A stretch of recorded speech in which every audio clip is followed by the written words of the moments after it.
అనేక దఫాలుగా ఇవాళ గుర్తింపు సంఘంగా ప్రాతినిధ్య సంఘంగా 2008 నుంచి పనిచేయాలని చెప్పేసి ఆలోచన చేసినా దాన్ని కాకుండా ఇప్పటి వరకు కూడా మేము కొనసాగించేటువంటి పరిస్థితి తీసుకొస్తా ఉన్నటువంటి పరిస్థితిలో ఇవాళ గుర్తింపు సంఘం ఉన్నటువంటి టీజీపీకేఎస్ నాయకులు ఇలా ఆశ్చర్యకరమైన విషయాల్లో విమర్శలు చేస్తూ ఉన్నారు. చేత కాకుండా వాళ్ళ ప్రభుత్వం వాగ్దానం చేసింది ఎల్లందులో మేము కాపాడుతాం, ఎన్నికల ముందు వాగ్దానం చేసిన టీజీపీకేఎస్ నాయకులు కరపత్రాల ద్వారా మేనిఫెస్టోల ద్వారా కూడా వారి ప్రజలకు తెలియజేసినటువంటి విషయాన్ని ఇలా గుర్తు చేయాల్సిన అవసరం ఉంది. 4 సంవత్సరాలు అయిపోయింది. 2.5 సంవత్సరాల ప్రభుత్వం తెలంగాణ ప్రభుత్వం వచ్చింది. మన బంగారు తెలంగాణలో తెలంగాణ ఉద్యమంలో ఎల్లందు ఏరియాలో ఉన్నటువంటి కార్మికులతో పాటు ఎల్లందు పట్టణ ప్రజలు అనేకమైనటువంటి ఉద్యమాలు చేసినటువంటి విషయాన్ని ఇలా గుర్తు చేయాల్సిన అవసరం ఉంది. మరి వాళ్ళ అడుగుతా ఉన్నాం, టీఆర్ఎస్ ప్రభుత్వాన్ని టీజీపీకేఎస్ నాయకులు అడుగుతా ఉన్నాం, ఈ 4 సంవత్సరాల్లో ఉన్నటువంటి బాయిలు సింగరేణిలో బాయిలు బంద్ అవుతా ఉంటే ఏం చేశారని చెప్పేసి అడుగుతా ఉన్నాం. ఎల్లందు ఇలా కనుమరుగైపోతా ఉంటే ఏం చేశారని అడుగుతా ఉన్నాం. కొత్త జిల్లాల పేరు మీద ఎల్లందు ఏరియాని ఇలా 3 ముక్కలు చేసి ఎల్లందుని అనేకమైనటువంటి పరిస్థితులు తీసుకొస్తా ఉన్నారు. ఎల్లందుని నామకరణం లేకుండా తీసుకొస్తా ఉన్నారు. ఇలాంటి పరిస్థితులలో అన్ని కార్మిక సంఘాలు ఇలా టీజీపీకేఎస్ తప్ప ఎల్లందులో ఉన్నటువంటి కార్మిక సంఘాలు అన్ని ఉన్నటువంటి పార్టీలు ఒక టీఆర్ఎస్ పార్టీ తప్ప అందరూ కూడా ఐక్యంగా జేఏసీగా ఏర్పడి ఇవాళ ఒక కార్యక్రమం తీసుకోవడం జరిగింది. ఇవాళ బంద్ కార్యక్రమం చేస్తా ఉన్నాం. బంద్కు అందరూ కూడా సహకరిస్తా ఉన్నారు. ఈ బంద్తో ఆగకుండా ఎల్లందులో మళ్ళీ 21 ఇంక్లైన్ ఇవ్వాలా.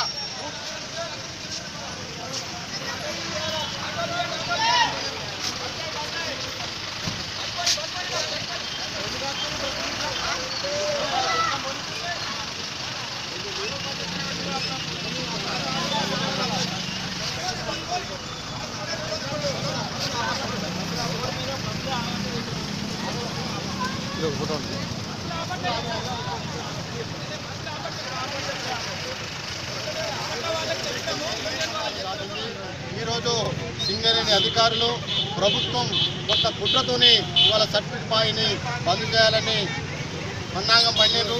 దానికి వ్యతిరేకంగా ఈరోజు అన్ని రాజకీయ పార్టీలు ఒక టీఆర్ఎస్ తప్ప ఆనాడు తెలంగాణ కోసం అందరం పోరాడి మన పిల్లలకు ఉద్యోగాలు ఇవాళ ఈ ప్రాంతంలో బావులను తీసుకోవాలనే పద్ధతిలో ఇవాళ తెలంగాణ ప్రభుత్వం మాట్లాడింది.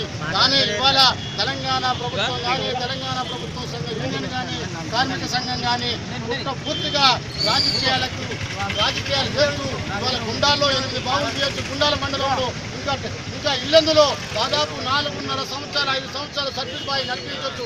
కానీ ఇవాళ ప్రభుత్వ అధికారులు ఇవాళ కుట్రతోని ఈ ప్రాంతాన్ని బంద్ చేయాలని ఇవాళ పన్నాగం మండినారు. కాబట్టి దీనికి వ్యతిరేకంగా సిపిఎం న్యూ డెమోక్రసీ పార్టీతో పాటు అన్ని రాజకీయ పార్టీలు కలిసి ఈ జరగబోయే పోరాటాలని మునుముందుకు తీసుకుపోతామని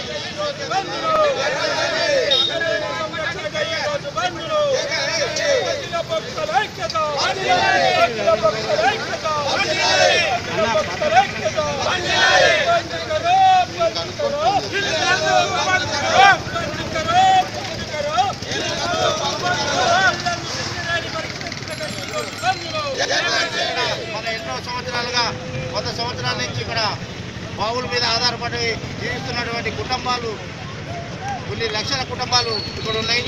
ఈరోజు సర్టిఫికెట్ బాయి ఇంకా నడిచే కాలం ఉన్నా కానీ కావాలని కుటీల బుద్ధులతోటి దాన్ని తీసేసి అక్కడ ఇల్లందుకు మనుగోలు లేకుండా చేద్దామనుకున్నటువంటి టీఆర్ఎస్ ప్రభుత్వానికి హెచ్చరిస్తూ ఈరోజు ఇంతటితో కాకుండా రాబోయే కాలంలో ఖచ్చితంగా కొత్త బావులు తెరిపించడం కోసం ఉన్న సబ్సిడీ కూడా నడిపేయడం కోసం అఖిలపక్షంగా అందరం కలిసి పోరాటం చేయడానికి మా పార్టీ తరఫున